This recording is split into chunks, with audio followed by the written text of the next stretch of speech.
À EDF, parler solidarité, engagement citoyen dans l'intérêt général, c'est un peu comme une seconde nature. Alors la solidarité, ça fait partie de cette démarche sociétale du CNPE. C'est aussi l'ADN d'EDF. On dit qu'en France, il y a 25% des Français qui sont engagés dans les associations. Et chez EDF, il y en a plus de 40%. Donc on voit que ça fait partie de l'esprit, ça fait partie de l'esprit de service public, des valeurs des salariés EDF. C'est donc tout à fait naturellement qu'EDF participe à la vie sociale, économique et culturelle du territoire par le biais de la fondation du groupe EDF. La Fondation soutient des projets associatifs de toutes origines. Donc depuis 30 ans, la Fondation soutient les projets associatifs dans le domaine de la solidarité, du progrès, de l'inclusion sociale, de la solidarité internationale. Certains de ces projets sont portés par des collectivités locales, toujours par des associations françaises. Mais ils peuvent être portés par des individus externes à l'entreprise ou par des salariés.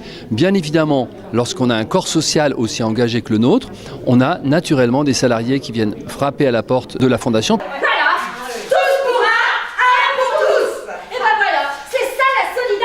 À la centrale nucléaire de Gravelines, ce matin, c'est une grande première. Ce qui est une première aujourd'hui, c'est d'organiser une petite manifestation, on va dire publique, qui réunit les associations. On voulait que, plutôt que de faire des dons finalement un peu en catimini, ce soit une opportunité pour les associations de se rencontrer entre elles et de rencontrer aussi notre fondation EDF, qui est une opportunité pour elles puisqu'elles attribuent des fonds à des associations qui ont des projets intéressants.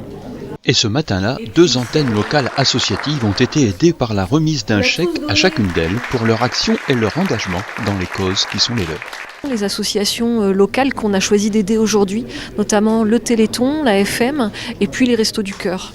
Malgré un maillage associatif relativement dense sur le territoire du Sivom des rives de la Haye et de la Colme, ce matin-là, aucune association du territoire pour présenter à Denis Bouchard son projet, son engagement, ses actions. L'appel est donc lancé.